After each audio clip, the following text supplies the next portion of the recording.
Bismillahirrahmanirrahim. Assalamualaikum warahmatullahi wabarakatuh.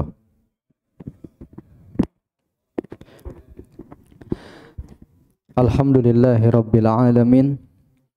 Wala aqibatu lil muttaqin. Wala udwana illa ala zalimin. Kal mubtada'ati wal musyrikin. Wa asyhadu an la ilaha illallah ilahul awwalina wal akhirin wa qayyumus samawati wal ardin wa asyhadu anna muhammadan abduhu wa rasuluh wa khaliluhu wa ala wahyih arsalahullahu ilan nasi kaffah basyiran wa nadhira wa da'iyan ilallahi biiznihi wa sirajan munira wa taraka ummatahu ala mahajjatil bayda lailuha kanahariha la yazigu anha illa halik. Amma ba'd. Jamaah sidang salat maghrib Masjid At-Thayyibah yang semoga dirahmati oleh Allah Subhanahu wa taala. Alhamdulillah pada malam hari ini sesuai dengan yang telah dijadwalkan setiap pekan keempat hari Ahad ba'da maghrib kita mengadakan kajian kitab Sirah Nabawiyah, yaitu kita membahas kehidupan Rasulullah SAW, bagaimana dakwah beliau, ya, dan lain sebagainya mengenai sejarah Islam. Dan pada kesempatan sebelumnya kita telah membahas bagaimana upaya kaum Quraisy membujuk Nabi SAW agar berhenti berdakwah. Dan kita juga telah mendengar bagaimana upaya Abu Jahal yang berusaha untuk membunuh Nabi Muhammad SAW. Kita telah mendengarkan bagaimana bujukan-bujukan dari orang-orang kafir Quraisy, yang mana mereka sampai datang kepada Nabi, mereka mengatakan, ya Muhammad, kalau maksud dari dakwah ini engkau menginginkan kekuasaan, maka akan kami berikan kekuasaan. Kalau engkau ingin menjadi pimpinan kami, maka engkau akan kami jadikan pimpinan. Kalau engkau inginkan wanita, kami berikan wanita yang paling cantik di antara kami, yang memiliki nasab paling tinggi yang terbaik kami berikan. Ini bujuk rayu orang-orang kafir Quraisy terhadap Nabi SAW. Namun mereka tidak mengetahui bahwasannya yang dilakukan Nabi Muhammad adalah semua ikhlas karena Allah Subhanahu wa taala untuk menjalankan perintahnya, ya, yang telah ditugaskan kepada Nabi SAW, yaitu menyampaikan risalah. Kemudian mereka juga meminta Nabi SAW membuktikan mukjizat. Di antaranya mereka minta Mekah itu dibikin apa? Luas. Itu gunung-gunung. Karena Mekah ini dikelilingi banyak bukit-bukit, seakan-akan jadinya mereka rasa kayak sempit gitu. Jadi mereka minta Nabi, kalau engkau betul Nabi, ini gunung-gunung tolong digeserin. Biar Mekah itu jadi apa? Luas. Macam-macam permintaannya. Namun Nabi SAW hanya menjawab apa? Saya ini hanya menyampaikan apa yang diperintahkan oleh Allah Subhanahu wa taala. Jadi permintaan-permintaan aneh itu biarpun dikabulkan oleh Nabi, minta kepada Allah, kalau emang mereka hatinya tertutup dari hidayah, nggak mungkin bisa menerima hidayah Allah Subhanahu wa taala. Jadi percuma.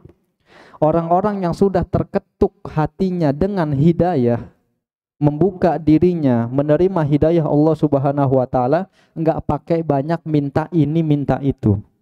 Udah Nabi Muhammad jelasin tentang Islam, siapa Tuhannya, enggak pakai banyak permintaan, langsung ngucapin syahadat. Tapi orang-orang ini minta itu, kalau hidayah enggak masuk ke dalam hati mereka, sama saja percuma. Contohnya apa? Banyak. Mereka sudah menerima, melihat bagaimana kebenaran Rasulullah SAW, tapi tetap saja mereka tidak mau beriman. Salah satu contohnya adalah ketika beberapa dari mereka minta Nabi Muhammad membelah bulan. dibelah bulan. Ya, bahkan disebutkan di dalam Al-Qur'an tentang kejadian ini. Melihat kejadian besar seperti itu, bulan terbelah, apakah mereka masuk Islam? Tidak. Bahkan mereka bilang sihirlah, inilah, itulah. Jadi percuma, nggak ada efeknya biarpun ditunjukkan mukjizat yang sebesar apapun. Di samping keinginan orang-orang kafir Quraisy yang mereka berusaha membujuk Nabi SAW, Abu Jahal justru kebalikannya, ingin membunuh Nabi SAW. Dia inginkan apa? Ketika Nabi Muhammad sedang sholat, dia ingin menimpakan batu. Namun ya Allah Subhanahu wa taala menjaga nabinya. Ketika Abu Jahal hendak melemparkan batu, tiba-tiba Abu Jahal mundur, kemudian dia melemparkan batu yang ada di tangannya. Ketika ditanya, "Ada apa dengan engkau ya Abul Hakam?" Abul Hakam, ya, Islam memanggilnya Abu Jahal. Maka dia mengatakan, "Saya melihat ada onta yang belum pernah saya lihat sebelumnya." Jadi menyeramkan sekali ontanya ini. Pas saya pengen ngelempar, seakan-akan dia pengen menyambar saya nih onta, sehingga saya mundur. Ini lihat, Abu Jahal sudah diperlihatkan hal seperti ini, namun belum masuk hidayah ke dalam hatinya sehingga dia pun tidak beriman. Jadi ini kita sedikit review tentang pembahasan kita yang lalu. Bagaimana orang-orang kafir Quraisy berusaha membujuk Nabi Muhammad SAW untuk meninggalkan dakwah Islam, namun mereka tidak mengetahui bahwasannya yang Rasulullah SAW lakukan bukan karena duniawi, tapi benar-benar ikhlas karena Allah Subhanahu wa taala, mendakwahkan kebenaran. Jadi mau dibujuk pakai apapun untuk berhenti berdakwah tidak akan bisa. Pada kesempatan malam hari ini kita akan melanjutkan pembahasan kita di halaman 147. Di sini subjudulnya adalah negosiasi dan kompromi. Jadi kan kita sebutkan sebelumnya tuh, dirayu ini itu nggak bisa. Nah coba deh, mereka pengen make cara berikutnya, yaitu apa? Pengen berkompromi ya dengan Nabi SAW. Mereka sudah kehabisan cara, sehingga mereka berpikir apa? Nggak apa-apa, komprominya harus merelakan ya sebagian dari apa yang mereka yakini, nggak masalah. Yang penting komprominya harus berhasil, gitu ya. Dan kalau kita lihat sebetulnya orang-orang kafir Quraisy ini nggak pernah menyatakan dengan lugas bahwasannya Nabi itu berada di dalam kebatilan, enggak. Nggak pernah dibilang yang dibawa itu batil, enggak. Cuman mereka seringnya marah aja, kita disesatin, Tuhan-Tuhan kita dianggap sesat, ya, dianggap agama nenek moyangnya salah, itu aja. Tapi Nabi Muhammad dibilang batil, Nabi Muhammad ajarannya sesat, Al-Quran itu salah, nggak pernah dengan lugas mereka mengatakan hal tersebut. Karena memang kondisi mereka dalam keraguan-raguan, sebagaimana yang Allah sebutkan di surah Hud ayat 110, yang artinya sesungguhnya mereka, orang-orang kafir, dalam keraguan yang menggelisahkan terhadap Al-Quran. Jadi mereka dengar nih benar nih, tapi mereka nggak pernah bilang batil, nggak pernah, ya. Keraguan-raguan mereka terhadap apa yang dibawa oleh Rasulullah SAW. Akhirnya mereka datang bernegosiasi dengan Nabi SAW, ingin mencari titik temu. Bagaimana biar damai apa yang didakwahkan dengan Nabi dengan agama nenek moyang yang mereka sembah. Akhirnya apa? Mereka pun datang kepada Nabi SAW ketika Nabi Muhammad SAW sedang tawaf. Tiba-tiba beberapa orang dari orang-orang kafir Quraisy, diantaranya ada Al-Aswad bin Al-Muttalib bin Asad bin Abdul Uzza, ada Al-Walid bin Al-Mughirah, Umayyah bin Khalaf, ada Al-As bin Wa'il As-Sahmi. Jadi mereka ini orang-orang yang berpengaruh di Mekah, datang kepada Nabi SAW, kemudian mereka mengatakan, "Wahai Muhammad, biarlah kami menyembah apa yang engkau sembah, dan engkau juga menyembah apa yang kami sembah, sehingga kami dan engkau dapat berkongsi dalam menjalankan urusan ini. Jika yang engkau sembah itu lebih baik dari apa yang kami sembah, maka berarti kami telah mengambil bagian kami darinya. Demikian pula jika apa yang kami sembah lebih baik dari apa yang engkau sembah, maka berarti engkau telah mendapatkan kebaikan darinya. Jadi diajak negosiasi. Ini kita kan kita nyembah berhala. Kau mengaku nyembah Tuhan yang satu, yaitu Allah. Kenapa enggak kita bareng aja? Jadi kami sembari menyembah Tuhan-Tuhan kami berhala, kami juga menyembah Allah. Tapi engkau juga sama. Ya, sembari engkau menyembah Allah, engkau juga menyembah Tuhan-Tuhan kami. Jadi kalau memang kami yang keliru, ya, seakan-akan mereka mengatakan demikian, kalau kami yang keliru karena menyembah berhala-berhala ini, maka kami juga dapat kebaikan karena kami juga menyembah Allah. Nyembah patung, nyembah Allah juga. Kalau engkau yang keliru karena menyembah Tuhan yang satu, yaitu Allah, maka dengan engkau menyembah Tuhan-Tuhan kami, engkau juga mendapatkan kebaikan. Mereka seakan-akan ngomong kayak gitu. Turunlah surah Al-Kafirun seluruhnya membantah apa yang mereka kompromikan. Qul ya ayyuhal kafirun, katakanlah wahai orang-orang kafir, la a'budu ma ta'budun. Ya, aku tidak akan menyembah apa yang kalian sembah. Wala antum a'biduna ma a'bud, dan kalian juga tidak akan menyembah apa yang aku sembah.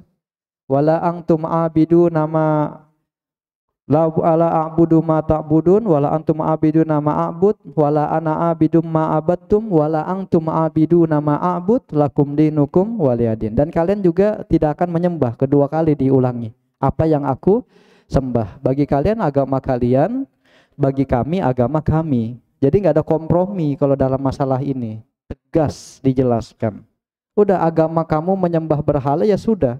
Agama kami menyembah Allah satu-satunya. Nggak bisa dicampur adukan, nggak bisa dikompromikan. Itu sudah dua hal yang nggak bisa menyatu. Jadi nggak mungkin kompromi ini akan berhasil dengan ganti-gantian menyembah seperti itu. Kemudian Abd bin Humaid dan yang lainnya mengeluarkan dari Ibnu Abbas bahwasannya orang-orang Quraisy berkata, andai kata engkau usap Tuhan-Tuhan kami, niscaya kami akan menyembah Tuhanmu. Lalu turunlah surah Al-Kafirun keseluruhan. Kalau yang ini lebih ringan. Jadi Nabi Muhammad nggak usah nyembah, tinggal apa? Ngusap-ngusap doang. Nanti kami akan menyembah Tuhanmu. Nggak usah nyembah Nabi Muhammad, ngusap doang. Turunlah surah apa? Al-Kafirun. Ya, dengan tegas membantah hal tersebut. Ketika mereka mendapatkan jawaban yang sangat tegas ini, udah nggak ada kompromi sama sekali, maka tiba-tiba mereka menurunkan lagi kompromi mereka. Yaitu apa? Dengan bilang Nabi Muhammad menyembah Tuhan mereka, mereka menyembah Allah selama setahun. Kemudian Nabi Muhammad juga menyembah berhala selama setahun. Ganti-gantian nih. Setahun sampai menurunkan penawaran setahun sebulan, setahun sepekan, ya. Terus yang lebih menang Nabi Muhammad. Jadi mereka lebih banyak nyembah Allah, kemudian Nabi Muhammad nyembah berhalanya cuman sehari atau sepekan. Jumlahnya udah kalah jauh, ya. Maka Allah Subhanahu wa taala menurunkan firman-Nya membantah hal tersebut, surah Az-Zumar ayat 64. Allah Subhanahu wa taala berfirman, Qul afa ghairallahi ta'muruni a'budu ayyuhal jahilun. Katakanlah wahai Muhammad, apakah kamu menyuruh aku menyembah selain Allah, wahai orang-orang yang bodoh? Langsung ayat yang turun. Ya, jadi biarpun cuman sekali, enggak. Dari awal udah ditegasin, lakum dinukum waliyadin, masih aja mau kompromi, dijawab lagi dengan yang lebih tegas. Apakah kalian pengen menyuruhku menyembah kepada selain Allah, wahai orang-orang yang jahil, wahai orang-orang yang bodoh? Jadi ini udah keputusan final. Mau kompromi kayak apa juga nggak mungkin bisa. Akhirnya mereka hampir melakukan yang serupa dalam kisah sebelumnya. Mereka bilang apa? Kalau gitu datangkan Al-Quran yang lain. Kan sekarang kami udah denger nih Al-Quran yang kayak begini. Coba datangkan Al-Quran yang lain. Atau mereka mengatakan ganti Al-Quran dengan Al-Quran yang lain. Atau dengan kitab yang lain. Ini mereka mulai aneh-aneh ya permintaannya. Maka Allah Subhanahu wa taala berfirman di surah Yunus ya, "I'ti bi Qur'anin ghairu hadza au baddilhu." Ini perkataan orang-orang kafir Quraisy. Datangkanlah Al-Qur'an yang lain dari ini atau gantilah dia.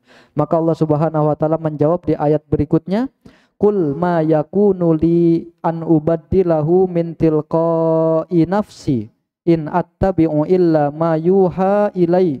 Inni akhafu in asaitu rabbi adzaba yaumin azim." Katakanlah, tidaklah patut bagiku menggantinya dari pihak diriku sendiri. Aku tidak mengikuti kecuali yang diwahyukan kepadaku. Sesungguhnya aku takut jika mendurhakai Tuhanku kepada siksa hari yang besar, yaitu hari kiamat. Jadi ini sudah jawaban tegas. Al-Quran nggak bisa diganti. Ya, tentu pada waktu itu ada terbesit di dalam hati Nabi SAW untuk melakukan hal-hal yang penting orang-orang kafir Quraisy ini apa? Beriman, masuk Islam, ya. Maka Allah Subhanahu wa taala memberikan peringatan kepada nabinya, ya, jangan sampai ada terbesit hal-hal tersebut. Allah Subhanahu wa taala berfirman di surah Al-Isra ayat 73 sampai 75, dan sesungguhnya mereka hampir memalingkan kamu dari apa yang telah kami wahyukan kepadamu, agar kamu membuat yang lain secara bohong terhadap kami. Dan kalau sudah begitu, tentulah mereka mengambil kamu jadi sahabat yang setia. Dan kalau kami tidak memperkuat hatimu, niscaya kamu hampir-hampir condong sedikit kepada mereka. Kalau terjadi demikian, benar-benarlah kami akan rasakan kepadamu siksaan berlipat ganda di dunia ini, dan begitu pula siksaan berlipat ganda sesudah mati, dan kamu tidak akan mendapat seorang penolong pun terhadap kami. Ini peringatan Allah Subhanahu wa taala kepada nabinya. Jangan sampai coba-coba merubah ya Al-Qur'an. Cuman ingin menarik hati mereka. Bahkan di sini disebutkan kalau nabi sampai melakukan hal tersebut akan diazab oleh Allah Subhanahu wa taala di dunia ataupun di akhirat. Ini Nabi SAW mendapatkan teguran keras dari Allah Subhanahu wa taala. Jangan sampai terjadi seperti itu. Berbohong dengan nama Allah. Ini luar biasa. Ini yang menunjukkan bahwasannya Al-Qur'an itu benar-benar wahyu dari Allah. Kalau emang itu bikinan Nabi Muhammad, nggak mungkin Nabi Muhammad mengancam dirinya sendiri. Ini benar-benar dari Allah turun. Ya, benar-benar ya Al-Quran yang benar, wahyu dari Allah Subhanahu wa taala. Bahkan di sana ada ancaman untuk Nabi Muhammad sendiri kalau Nabi Muhammad ya berbohong atas nama Allah. Nah, jadi itu merupakan kompromi, negosiasi dari orang-orang kafir Quraisy yang tertolak. Ya, kemudian kalau kita lihat di ayat 149, di sini ada subjudul baru, kaum Quraisy bingung dan berpikir keras serta upaya mereka menghubungi orang-orang Yahudi. Jadi memang dari kejadian kompromi yang sebelumnya, janji-janji manis mereka terhadap Nabi Muhammad SAW kalau pengen meninggalkan dakwah, tapi nggak berhasil juga, membuat mereka jadi bingung. Bagaimana ini caranya gitu ya. Bahkan ya syaitan mereka ya, yaitu An-Nadr bin Al-Harith sudah mewanti-wanti kepada mereka, ini udah susah. Perkaranya udah susah. Dulu Nabi Muhammad itu orang yang kalian percaya, paling amanah, kalian amanahkan harta kalian kepada mereka. Sekarang susah kalian pengen mendustakan mereka. Kalian pengen bilang apapun udah susah. Pengen bilang dukun, kita sama-sama tahu dukun, ini bukan dukun. Mau dibilang penyihir, kita tahu juga sihir ini bukan sihir. Mau dibilang apa, orang gila, kita lihat ini nggak ada tanda-tanda apa kegilaan, tekanan jiwa dan lainnya nggak ada gitu ya. Jadi segera kita berpikirkan cara untuk mengatasi hal tersebut. Akhirnya karena udah bingung nih orang-orang kafir Quraisy, mereka berfikirkan solusi, yaitu apa? Mendatangi orang-orang Yahudi. Pengen tahu solusi dari orang-orang Yahudi itu apa gitu ya. Akhirnya mereka mengutus An-Nadir bin Al-Haris untuk bertemu orang-orang Yahudi. Ketika dia bertemu dengan orang-orang Yahudi, ulama-ulama mereka atau yang kita kenal dengan istilah Al-Ahbar, yaitu ulama-ulama orang Yahudi. Maka orang-orang Yahudi bilang, kalau pengen tahu ini Muhammad nabi betulan atau enggak, maka tanyakan kepadanya 3 hal. Kalau dia bisa menjelaskan 3 hal ini, ya, maka dia berarti betulan nabi. Tapi kalau enggak bisa, berarti dia ini nabi palsu atau dia ini adalah orang yang berdusta. Maka kata orang-orang Yahudi, tanyakan kepadanya tentang sekelompok pemuda yang sudah pergi pada masa lampau. Bagaimana kisah mereka? Karena sesungguhnya cerita tentang mereka amatlah menakjubkan. Ini yang pertama. Suruh nanya pemuda yang sudah pergi pada masa lampau. Yang kedua, kata orang-orang Yahudi, tanyakan kepadanya tentang seorang laki-laki pengelana yang menjelajah dunia hingga ke belahan timur bumi dan belahan baratnya. Bagaimana kisahnya? Yang ketiga, kata orang-orang Yahudi, tanyakan kepadanya tentang apa itu ruh. Ruh itu apa sih gitu ya. Maka orang-orang Yahudi pun ya datang, si An-Nadir bin Al-Haris ini kembali ke Makkah, kemudian dia menyampaikan kepada orang-orang kafir Quraisy tentang saran dari orang-orang Yahudi. Maka mereka pun menanyakan kepada Nabi Muhammad SAW tentang ya 3 pertanyaan tersebut, tentang para pemuda yang telah pergi pada masa lampau, kemudian tentang orang yang berkelana sampai ke bagian timur dan bagian barat bumi, ya, kemudian yang terakhir tentang ruh. Apa itu ruh? Nabi Muhammad SAW nggak bisa langsung menjawab. Ketika beberapa hari barulah turun surah Al-Kahfi, yang mana di sana diceritakan tentang kisah Ashabul Kahfi, pemuda yang ditidurkan oleh Allah Subhanahu wa taala sampai dengan ya 300 tahun. Kemudian mereka pun dihidupkan kembali, dibangunkan kembali. Ya. Ini kita bisa lihat kisah mereka di surah Al-Kahfi. Kemudian di surah Al-Kahfi juga ada kisah seorang yang berkelana ke timur dan ke barat. Siapa dia? Dzulqarnain. Ya, ada juga kita lihat kisahnya di surah Al-Kahfi. Kemudian Nabi Muhammad SAW menjawab tentang ruh yang ada di surah Al-Isra, yang mana di sana disebutkan bahwasannya ruh itu merupakan urusan Tuhan. Allah yang mengetahui tentang ruh, ya. Manusia tidak mengetahui kecuali apa? Sedikit saja. Jadi kalau dijelasin manusia susah, ngejelasin tentang ruh tuh dijelasin kayak gimana susah. Yang tahu detailnya cuman Allah. Adapun manusia taunya cuman sedikit aja. Paling yang kita dengar dengan ruh dicabut dari ya tubuh manusia, ya ruh diangkat, gitu aja. Tapi untuk detail tentang ruh itu adalah yang mengetahui hanyalah Allah Subhanahu wa taala. Ketika sudah jelas bagi orang-orang kafir Quraisy, lagi-lagi karena memang pintu hidayah belum masuk ke dalam diri mereka, akhirnya gimana? Ya, mereka tidak masuk Islam. Padahal jawabannya sudah sesuai, ya. Tapi ya ini lagi-lagi pintu hidayah.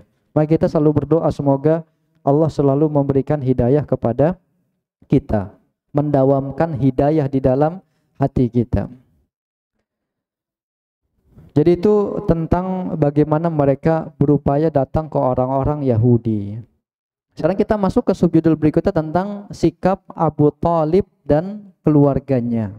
Jadi tadi kita sudah dengarkan bagaimana upaya orang-orang kafir Quraisy. Segala macam upaya dilakukan, tapi semua itu tidak bisa menghentikan dakwah Nabi SAW, tidak bisa menghentikan keimanan yang kuat yang berada di dalam hati sahabat, tidak membuat mereka keluar dari Islam, tapi mereka tetap berpegang teguh terhadap Islam. Nah, Abu Thalib dan keluarganya yaitu Bani Hashim, Bani Abdul Muttalib itu senantiasa menjaga Nabi SAW. Jadi kalau Abu Thalib udah sering didatangin sama pemuka Quraisy, minta, wahai Abu Thalib, serahkan keponakanmu kepada kami biar kami apa? Bunuh. Ada lagi datang minta ini dan itu sudah biasa diterima oleh Abu Thalib. Tapi Abu Thalib selalu menolak, tidak. Saya tetap melindungi keponakan. Udah sering diminta kayak gitu, ditolak lagi sama Abu Thalib. Jadi ujiannya Abu Thalib itu berbeda dengan Nabi. Jadi Abu Thalib itu ketemunya sama pemuka-pemuka yang selalu meminta, ya. Bahkan di ultimatum, ya, tetap Abu Thalib berusaha menjaga keponakannya yaitu Nabi Muhammad SAW. Bahkan Abu Thalib juga selalu mengamati gerak-gerik orang-orang kafir Quraisy. Dilihat nih, ini pengen ngerencanain apa nih? Ini pengen ngerencanain apa nih? Ini kayaknya pengen membunuh Nabi. Ini pengen itu, sehingga Nabi Muhammad bersama Bani Hashim dan Bani Abdul Muttalib melindungi Nabi SAW. Baik orang-orang yang udah masuk Islam ataupun yang belum masuk Islam, mereka juga melindungi Nabi. Kenapa mereka melindungi Nabi? Karena fanatisme mereka. Jadi bukan karena Islam, fanatismenya. Ya, sesama suku kita saling melindungi. Ya, biarpun dia itu berbeda agama, tetap kita saling ya melindungi. Ya, karena memang banyak kejadian-kejadian upaya orang-orang kafir Quraisy ingin membunuh Nabi Muhammad SAW. Di antaranya Umar bin Khattab sebelum masuk Islam pengen membunuh Nabi, ya. Kemudian ada Abu Jahal tadi yang pengen ngelempar batu, ya. Kemudian ada Uqbah bin Abi Mu'aid juga sama, memberikan ya hal-hal buruk kepada Nabi SAW.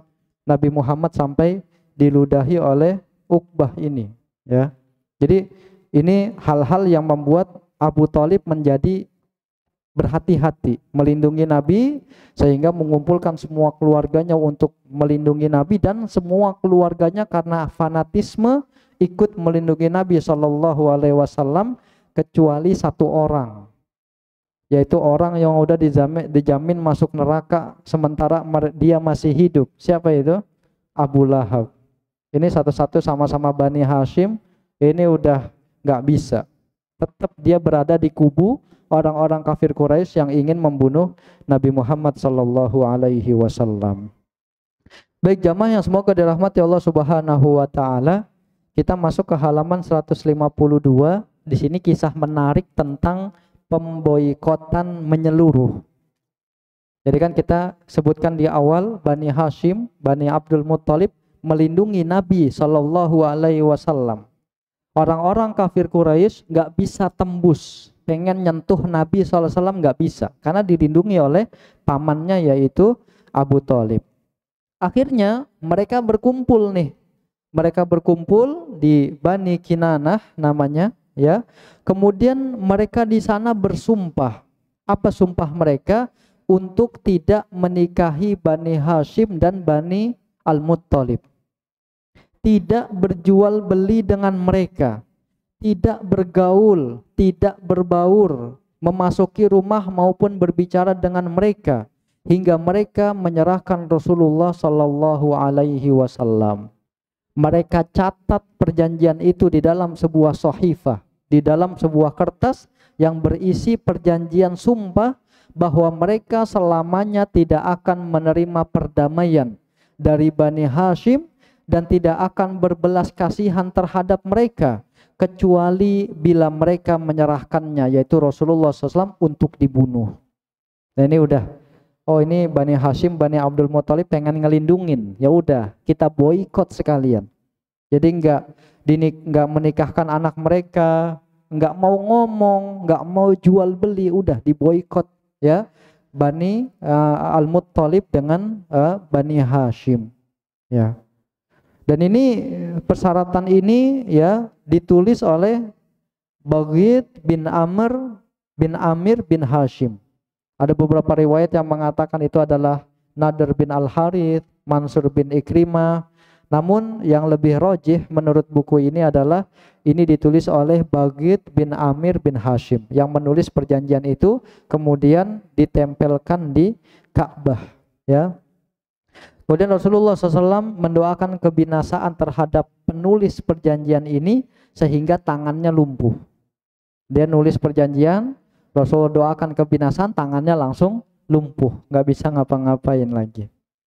Ketika sudah ditempel, maka perjanjian ini pun dilaksanakan. Udah semenjak saat itu mereka udah benar-benar memboikot Bani Hashim dan Bani Al-Muttalib. Benar-benar diboikot. Terus semakin hari pemboikotan semakin meningkat, ya, sehingga ya Bani Hashim ini dan Bani Al-Muttalib ini mereka ya berdiam diri di Bukit Abu Thalib.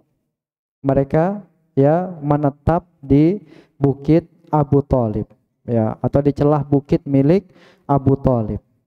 Di situ mereka nggak dapat lagi pasokan makanan dari orang-orang kafir Quraisy pada waktu itu. Nggak ada yang mau jual makanan ke mereka. Nggak ada yang pengen beli barang dari mereka. Jual beli aja nggak mau, apalagi ada yang ngasih.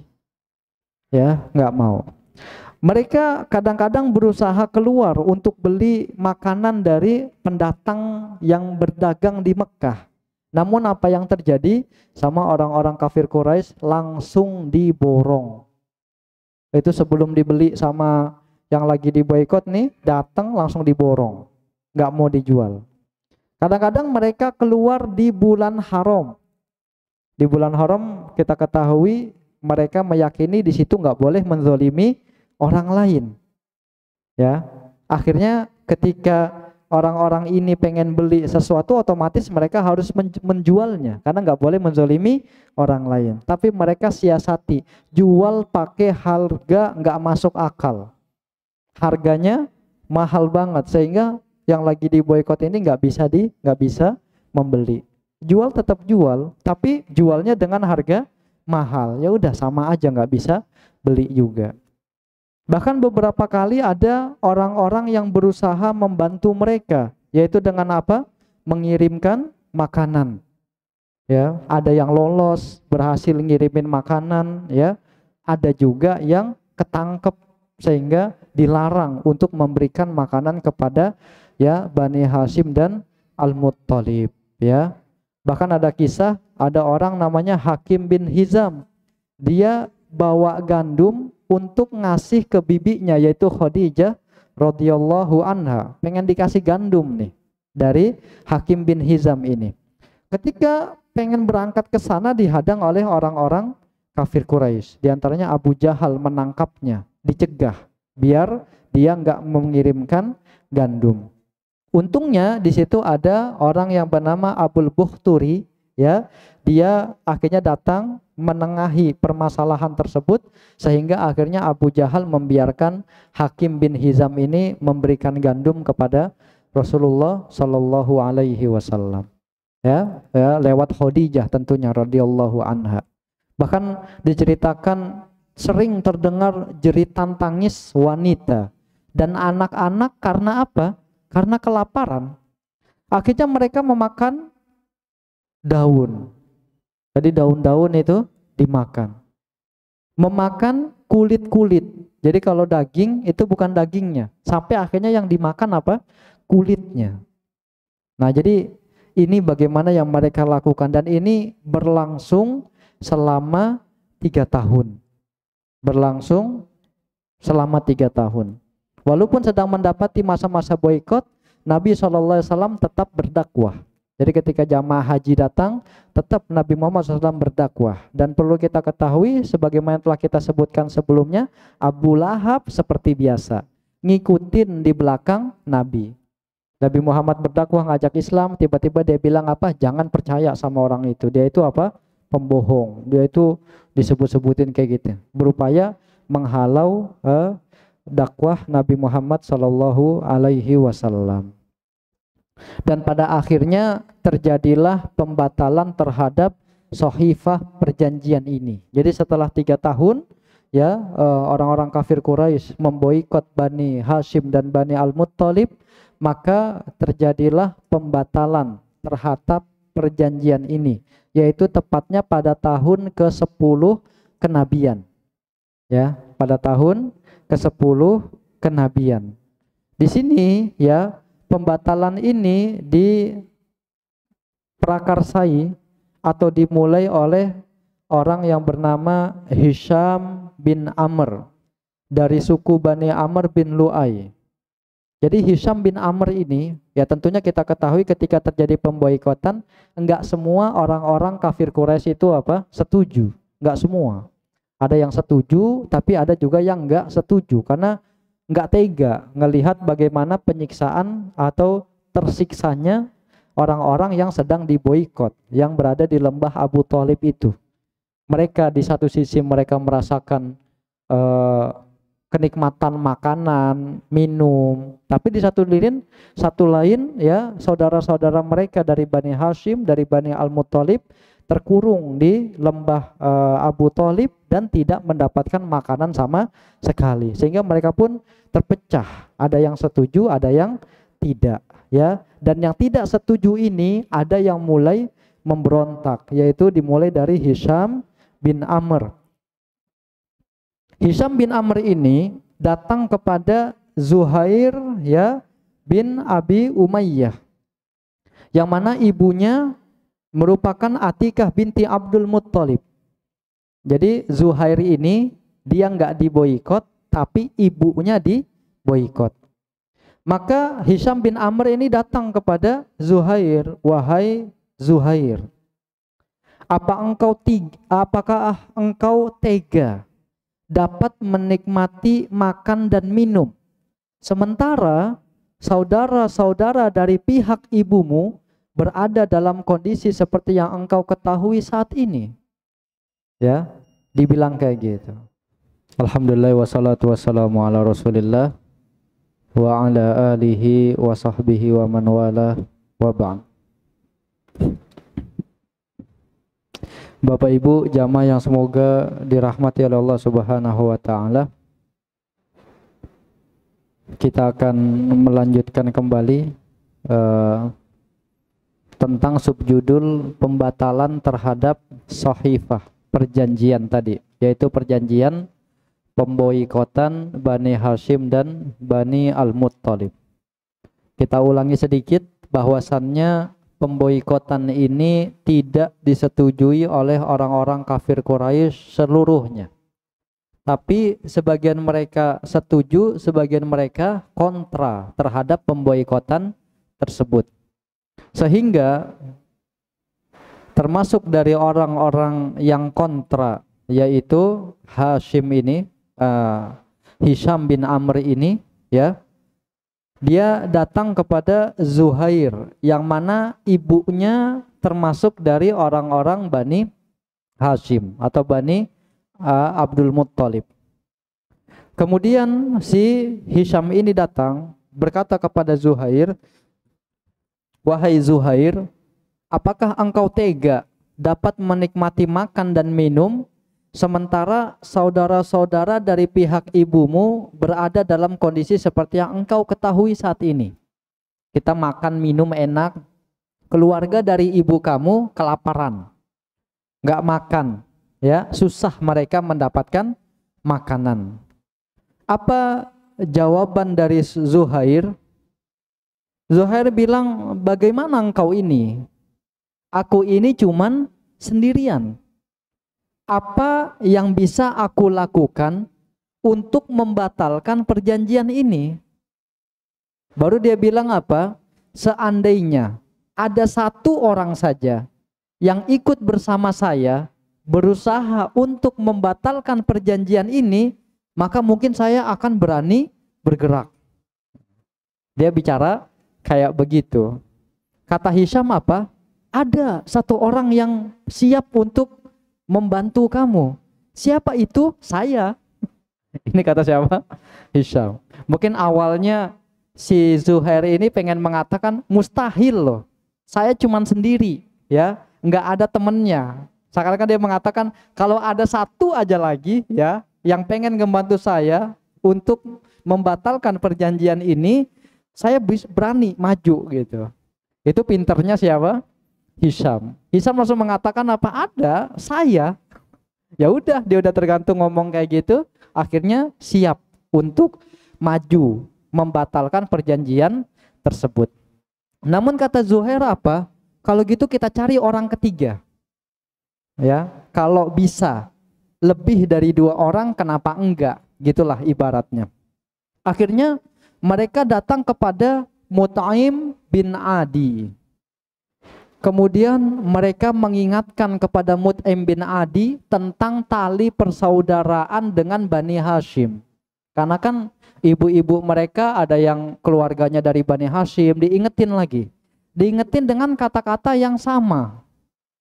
Ya, diingetin dengan kata-kata yang sama. Apakah engkau tega bisa makan, bisa minum, tapi keluargamu dari Bani Hashim dan dari Bani Al-Muttalib apa?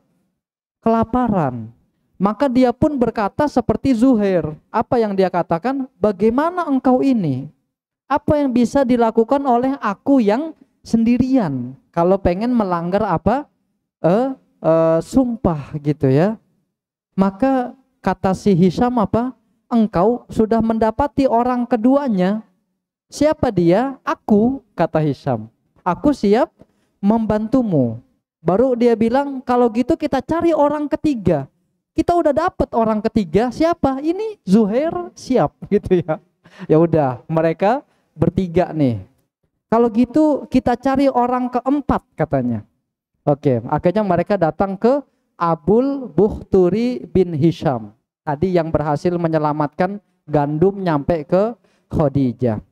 Akhirnya si Hisham ini berkata lagi kepada Abul Bukhturi ini, mengatakan sama seperti yang sebelumnya. Kemudian Abul Bukhturi mengatakan, ada yang membantu kita enggak gitu ya? Ada yang membantu kita enggak? Maka kata dia, Hisham menjawab, iya ada. Siapa? Saya, Zuhair bin Umayyah, Al-Mut'im bin Adi, menyertaimu.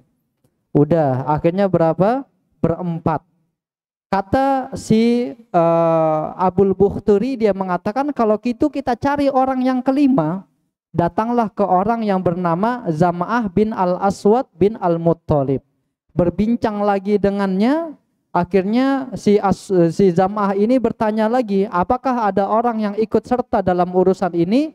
Maka Hisham pun menjawab, iya. Disebutin nama-nama yang tadi. Jadi totalnya itu mereka ada berapa? Berlima.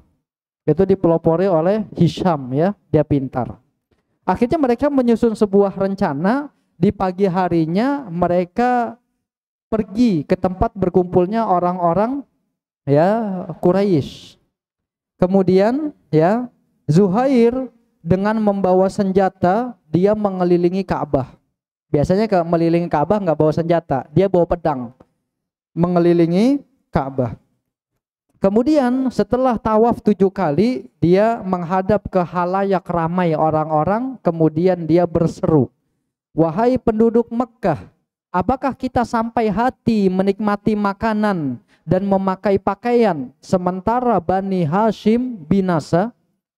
Tidak ada yang sudi menjual kepada mereka dan tidak ada yang mau membeli dari mereka. Demi Allah, aku tidak akan duduk hingga sohifah. Tadi ya, kertas perjanjian tadi yang telah memutuskan hubungan kekerabatan dan penuh kezaliman ini dirobek. Nah, dia duluan tuh yang ngomong. Abu Jahal ya, yang berada di pojokan masjid langsung mengatakan, demi Allah, engkau telah berdusta, sekali-kali tidak akan dirobek. Kemudian Abu Jahal berusaha membantah dia. Lalu Zam'ah datang. Ini mereka komplotan 5 orang ya. Lalu Zam'ah datang mengucapkan, demi Allah, justru engkaulah yang paling pembohong. Dia mengatakan kepada Abu Jahal, kami tidak pernah rela pada penulisannya saat ditulis. Nah, seakan-akan ada yang dukung kan, mulai jadi apa? Heboh. Lalu Abul Bukhturi ya udah kompak juga, dia datang. Dia bilang apa? Benar apa yang dikatakan oleh Zam'ah ini. Kami tidak pernah rela terhadap apa yang telah ditulis dan tidak pernah menyetujuinya.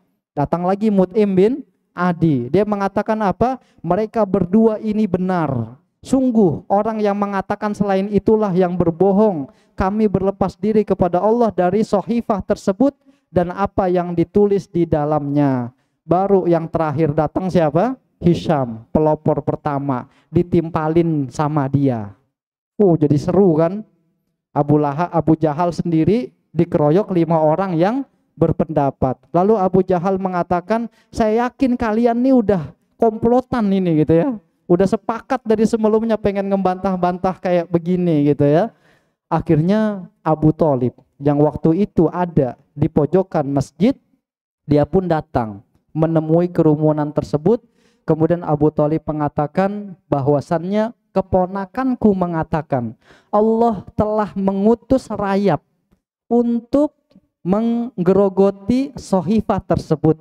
Dan di dalam sohifah tersebut kalau ada tulisan Allah itu tidak dimakan oleh rayap.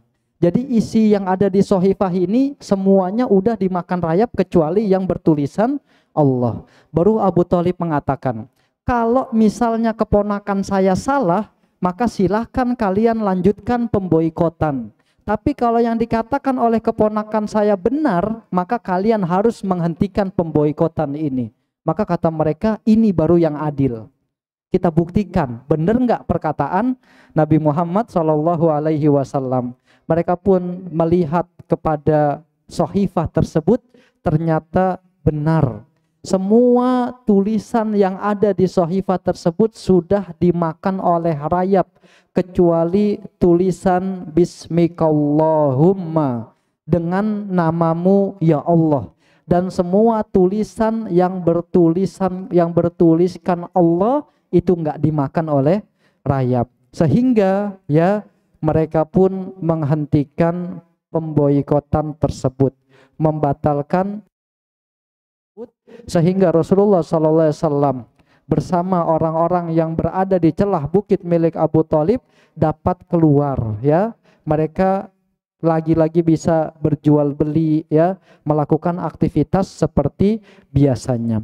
Walaupun orang-orang kafir Quraisy sudah menyaksikan hal tersebut. Ini kan sudah termasuk ibaratnya kayak mukjizat. Ya, dikasih tahu udah dimakan rayap. Yang bertuliskan nama Allah tidak dimakan rayap, tetap mereka tidak mau masuk Islam, ya. Allah Subhanahu wa taala berfirman, wa iyyarau ayatan yu'ridu wa yaqulu sihrum mustamir. Dan jika mereka orang-orang musyrikin melihat suatu tanda atau mukjizat, mereka berpaling dan berkata, ini adalah sihir yang terus-menerus. Udah susah dikasih petunjuk ini dan itu, ngomongnya apa? Sihir, ini dusta. Ya susah mendapatkan hidayah. Mereka tetap berpaling ya dari ya dakwah Islam. Sudah tinggal nggak nyampe 1 menit lagi ya. Baik, mungkin kita cukupkan sampai di sini ya, akhir kisah dari pemboikotan terhadap Bani Hashim dan Bani Al-Muttalib. Insya Allah pada pertemuan berikutnya kita akan membahas tentang delegasi terakhir Quraisy yang mengunjungi Abu Thalib. Kemudian kita juga akan membahas tentang Amul Huzni, yaitu tahun kesedihan, di mana pada tahun itu meninggalnya Abu Thalib dan meninggalnya istri Nabi Muhammad SAW, yaitu Khadijah binti Khuwailid Ummul Mukminin radhiyallahu anha. Baik, ada pertanyaan? Atau cukup jelas insyaallah? Ya, baik, kalau gitu insyaallah kita lanjutkan di pertemuan berikutnya. Yang benar dari Allah Subhanahu wa taala, yang salah dari diri saya sendiri dan dari syaitan. Saya mohon maaf apabila kesalahan. Kita akhiri dengan doa kafaratul majlis. Subhanakallahumma wa bihamdika asyhadu an la ilaha illa anta astaghfiruka wa atubu ilaik. Wabillahi taufik wal hidayah. Wassalamualaikum warahmatullahi wabarakatuh.